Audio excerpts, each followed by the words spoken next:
Magandang araw. At ngayon po ay kukuha po tayo ng mga dahon ng Madre de Agua tsaka dahon ng papaya at papakain natin sa mga bibe. Tara, samahan niyo po ako. Dito nga po pala sa aming backyard farm ay napakaraming puno ng Madre de Agua. Ayan. Meron pa dito. Ito mga nakuhanan ko na yan dati pa. Tsaka ayan. Ayan. Tapos marami rin papaya dito. Ayan. Yung papaya nga pala ay mabisang pampurga sa mga bibe, manok. Yan, kukunin natin yung mga yan.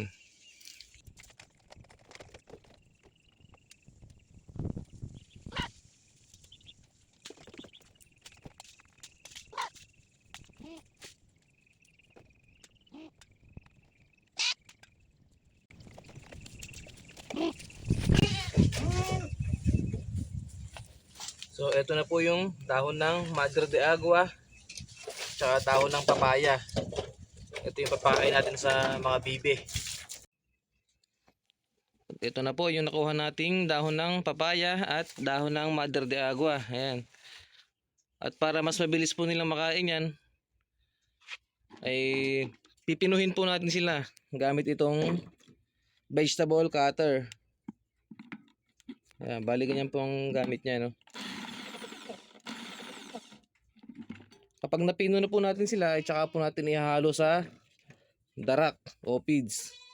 Kung ano po ang gusto nyong ihalo para po ay ganado silang kumain. Ako po ang hinahalo ko po ay darak tsaka po molasses para masustansya talaga. Ayan po, gilingin na po natin yung mga dahon.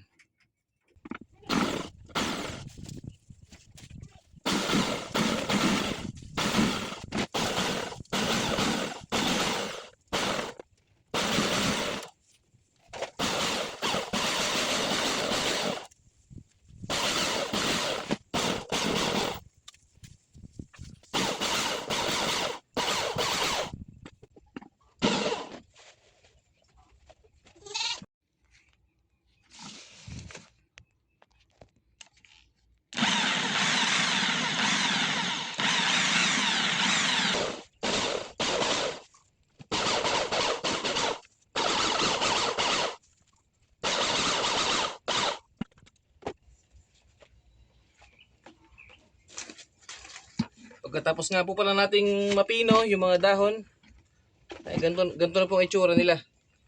Pinong-pino na po. Kaya madali na po makakain ng ating mga alaga. Masustansya pa po ito.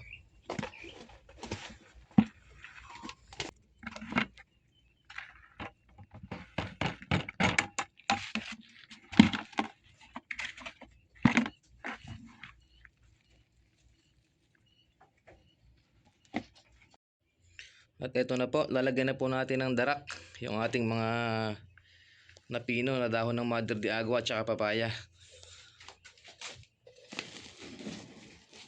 Ang presyo nga po pala ng darak sa amin ngayon ay 750 pesos ang isang sako.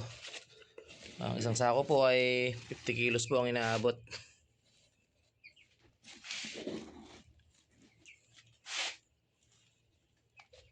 Yung paglalagay naman po ng darak ay tinatansya ko na lang po ang dami, kung ilang tabo.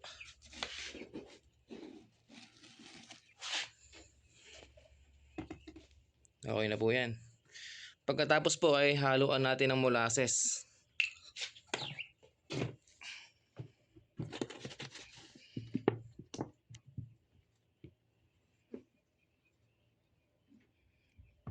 Ayan. Okay na po yun. Tapos panghuli po, ang ilalagay po natin ay tubig. Tara po, lagyan natin tubig.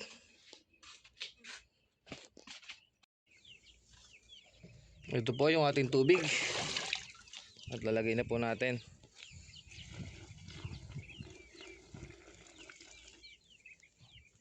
Mga 2 timbalan po na maliit, okay na po yan.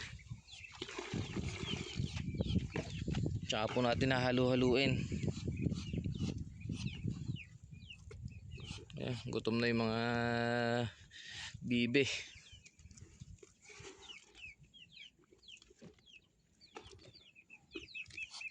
Ayan po yung mga dahon, no? Mahalo na sa darak. Pag medyo lumapot na po, lagyan po natin ng tubig para mas madali nilang makain.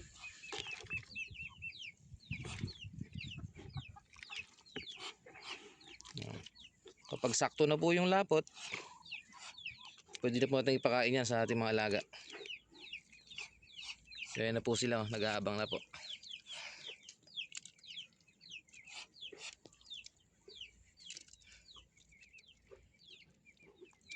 Yan. Okay na po yung ganito kalapot. Tara, pakainin natin sila.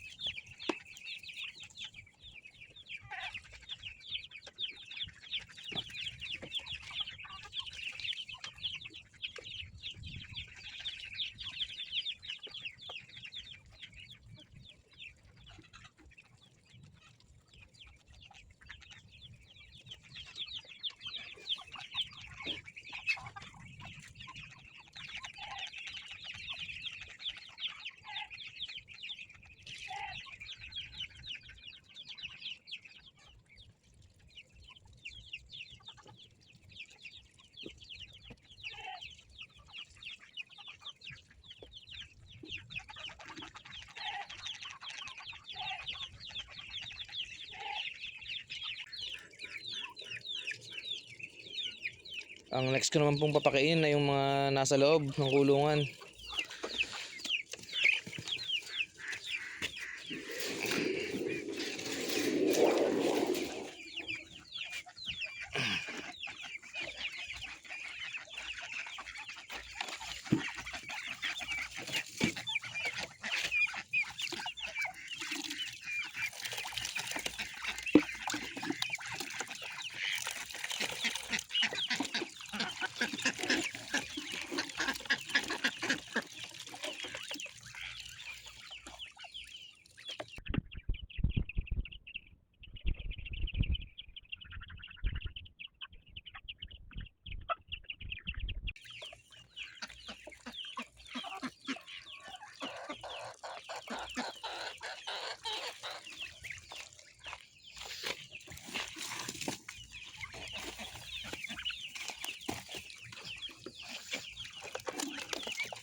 Meron nga din po pala akong alagang mga itik dito sa bukid. Ayan, puro babae po yan. Mga 3 months na po sila mahigit. Kaya malakas nang kumain.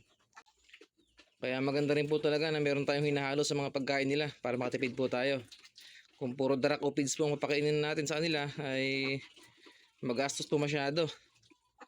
Kaya buti na lang po at marami po akong talim dito na pwedeng ihalo sa kanilang mga pagkain. Yun lamang po. At maraming salamat po sa panonood. Happy farming!